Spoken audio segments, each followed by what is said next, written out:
Olá pessoal, bem-vindos às atualizações do Starship do Space Orbit. E o quarto voo do maior foguete do mundo foi emocionante e histórico, pois pela primeira vez a SpaceX conseguiu fazer o pouso dos dois veículos, ainda que não tenha sido nada fácil. Para começar, que a tentativa de lançamento foi movida para o dia 6 de junho, o que foi bastante compreensível, uma vez que o vento na região estava extremamente forte nos dias anteriores. Independente disso, o Space Orbit já havia decolado em direção ao Texas para acompanhar e transmitir este voo a apenas 6 km de distância do pad no Raptor Roost. Por sinal, caso você queira ir conosco na nossa próxima tentativa, basta entrar em contato com a Giramundo, pois estamos organizando uma viagem inesquecível para assistirmos ao Starship. E para variar, o lançamento foi ligeiramente adiado, passando para 7h50 da manhã, com uma temperatura beirando os 30 graus, enquanto éramos massacrados pelos pernilongos, que também queriam fazer parte daquela festa. O Starship 29 e o Super Heavy Booster 11 foram abastecidos corretamente e nada impediu que o voo acontecesse, exceto a visão, que foi muito comprometida pela mistura de maresia, neblina e o sol matinal, que deixou tudo opaco. Os 33 Raptors foram ativados e os veículos começaram a subir enquanto o som chegava ao mezanino do Raptor Roost, tremendo toda a estrutura, fazendo inclusive a nossa mesa pular.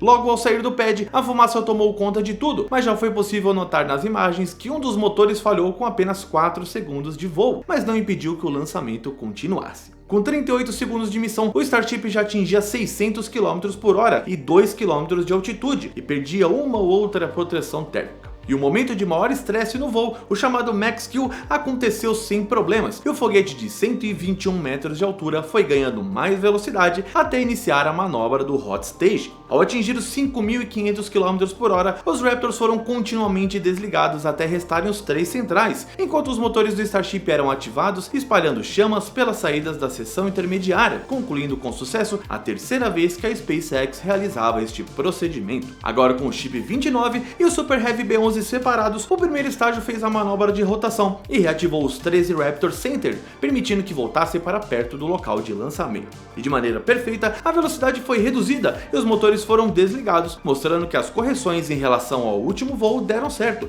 pois nenhum propulsor apresentou problemas. Em seguida, a SpaceX realizou a ejeção do Hot Stage de forma a reduzir a massa do Super Heavy, o que nos deu uma imagem espetacular do anel de cerca de 9 toneladas indo embora para ser destruído na reentrada. Ainda tivemos a exibição da câmera do topo do veículo, mostrando o domo superior e até os atuadores das Griffins, além da curvatura do nosso planeta, para o desespero dos negacionistas. E daqui para frente que seria o verdadeiro desafio do Booster 11, pois precisaria sobreviver à reentrada e conseguir tocar o mar de forma minimamente controlada. A descida foi agressiva como esperado, e pudemos ver uma trilha de fumaça da despressurização dos tanques acompanhando o retorno, assim como uma intensa vibração das Griffins, que a todo momento tentavam conter a rotação do veículo e mantê-lo estabilizado. E a queima de pouso foi iniciada com o veículo cruzando as nuvens a menos de 1 km de altitude e também com um motor falhando, mas pelo menos não era os 11 como no voo anterior. Inclusive, em 7 minutos e 11 de missão, é possível ver os pedaços desse Raptor voando, e pelo visto esta falha conseguiu ser contida pelas proteções colocadas acima da tubeira. A descida do booster de 70 metros de altura levou os fogueteiros à loucura, pois pelo que era possível ver da câmera on-board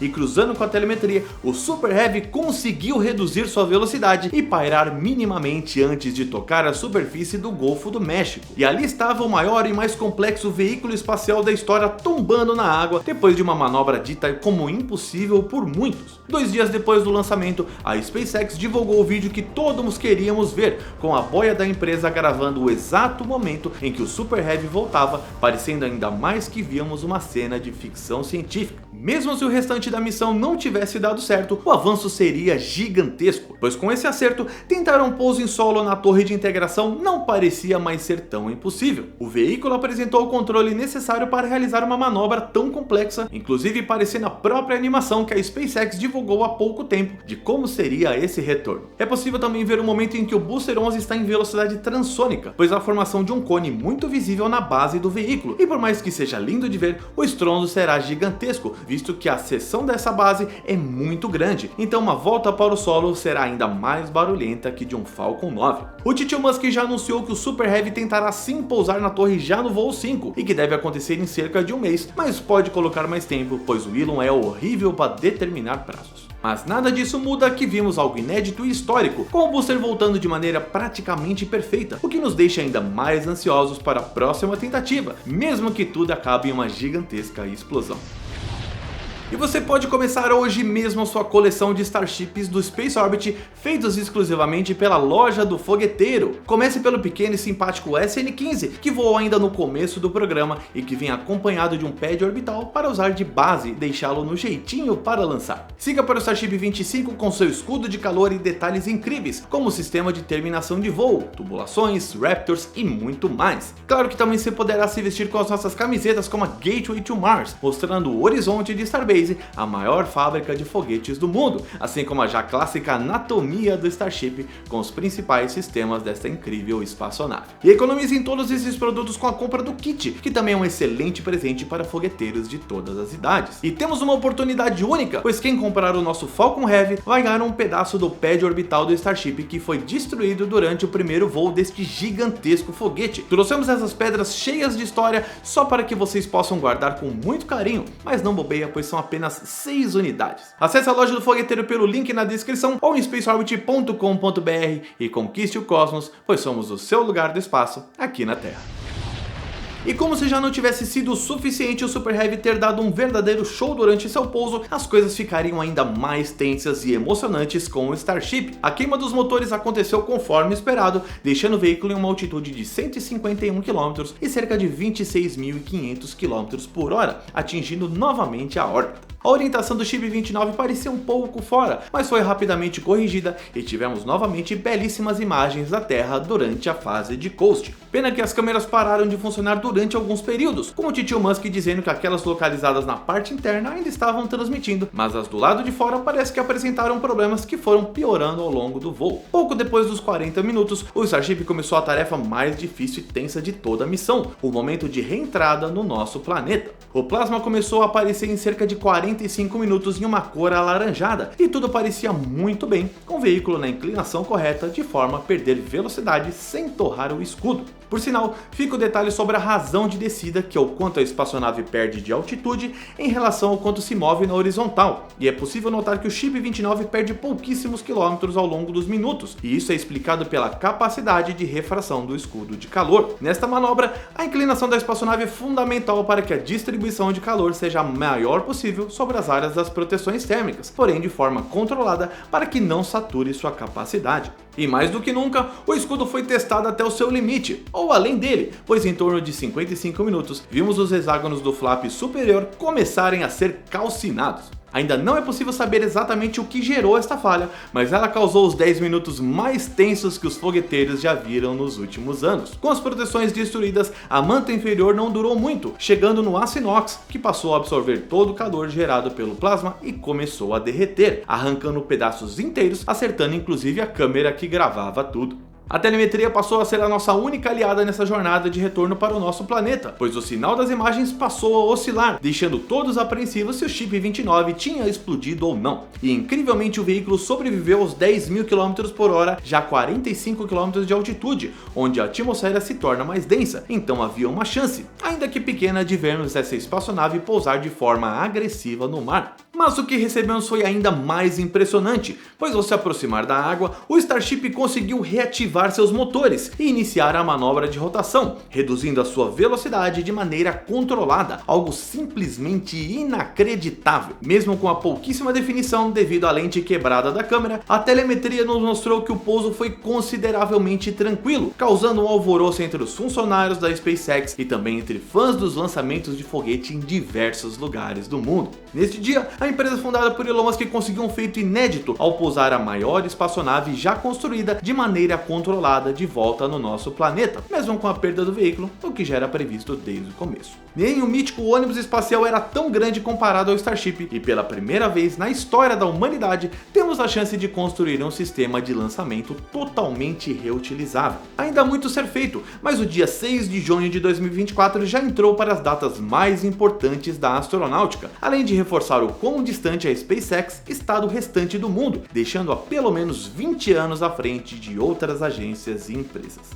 E não vai parar por aí, pois com o sucesso, e um sucesso indiscutível por sinal, a SpaceX está livre para fazer o lançamento do próximo Starship, pois não haverá investigação da Federal Aviation Administration. Claro que o Chip 30 e o Booster 12 ainda precisam ser finalizados, mas não ter um problema regulatório é uma grande vantagem que não tiveram até então, inclusive permitindo que possamos medir a capacidade da empresa de lançar seu novo foguete em um tempo ainda menor do que os 82 dias entre o voo 3 e 4. O titio Elon já mandou que o próximo lançamento pode acontecer em cerca de um mês, mas precisamos segurar a ansiedade, pois de acordo com o chefão, todo o escudo do veículo será trocado por uma proteção que é cerca de 2 vezes mais resistente, além de adicionar uma camada de material ablativo entre o corpo e os hexágonos. Lembrando que a proteção ablativa é aquela que é destruída para formar uma camada de ar isolante entre o plasma e a fuselagem, retardando o efeito que foi visto no flap superior. Isso vai levar tempo, mas 2 meses é um período bastante razoável para vermos um novo voo,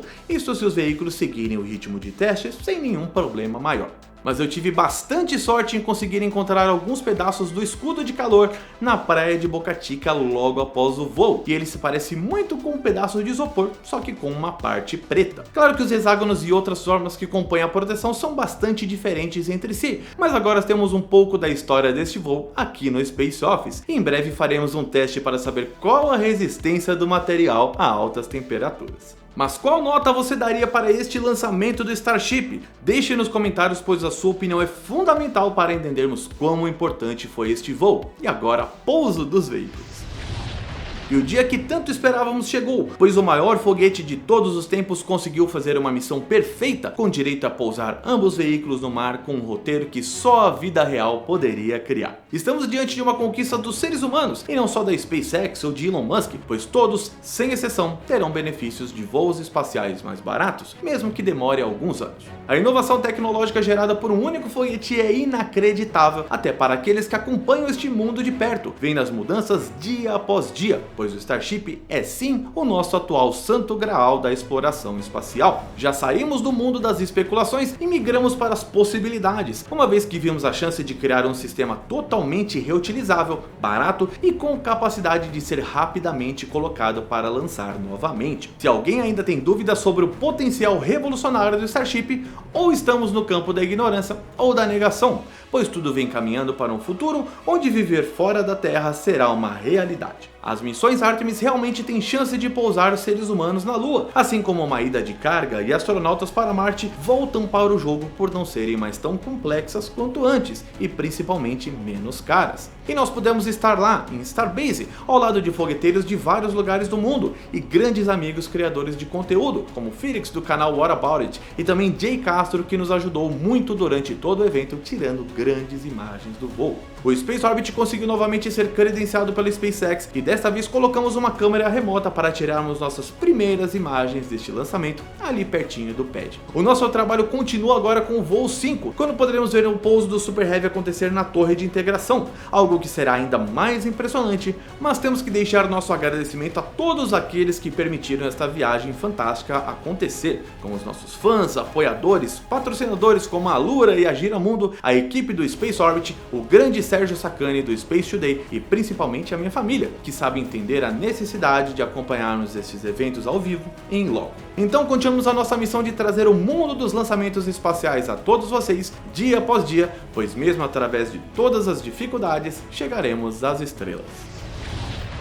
Siga as próximas atualizações do Starship inscrevendo-se no Space Orbit, além de deixar o seu like para acompanhar de perto o mundo dos lançamentos espaciais. Entre para o nosso clube dos fogueteiros aqui no YouTube a partir de R$ 2,99 ao mês e ajude a manter este e outros conteúdos feitos para você que adora exploração espacial. E venha conosco para o próximo voo do Starship colocando seu nome na lista de espera da Giramundo e ter essa experiência inesquecível junto conosco. Então um beijo no seu coração e até mais. Tchau.